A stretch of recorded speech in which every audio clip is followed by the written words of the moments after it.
heat enters or leaves the system, temperature is constant, PV is equal to constant. So ఇక్కడ heat కాన్స్టెంట్గా ఉండాలి అంటే దాని ప్రకారం ఇక్కడ ఎడియాబాటిక్ ప్రాసెస్ సంబంధించి ట్రూ ఏంటి అంటే no heat enters or leaves the system అనేటువంటిది కరెక్ట్ ఆప్షన్ అవుతుంది.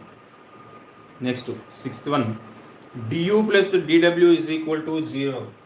du plus dw is equal to 0 అంటే మనకి ఇచ్చినటువంటి ఈక్వేషన్ ఇది ఈజ్ వ్యాలిడ్ ఫర్ అన్నారు. అంటే ఇక్కడ మనకు అసలు ఈ రిలేషన్ దేని నుంచి వచ్చింది? ఫస్ట్ లా ఆఫ్ థర్మోడైనమిక్స్ నుంచి వచ్చింది. ఫస్ట్ లా ఆఫ్ థర్మోడైనమిక్స్లో du plus dw is equal to dq అవ్వాలి. సో ఈ రిలేషన్ నుంచి మనకి ఇచ్చింది ఏంటంటే dq is equal to 0. dq is equal to 0 means change in heat is 0. Change in heat 0 అంటే అక్కడ హీట్ కాన్స్టెంట్గా ఉంది. హీట్ కాన్స్టెంట్గా ఉంది అంటే అది ఏ ప్రాసెస్ అవుతుందంటే ఎడియాబాటిక్ ప్రాసెస్ అవుతుంది. వచ్చిన ఆప్షన్స్లో second one. Isothermal, adiabatic, isobaric, isochoric అని ఇచ్చారు.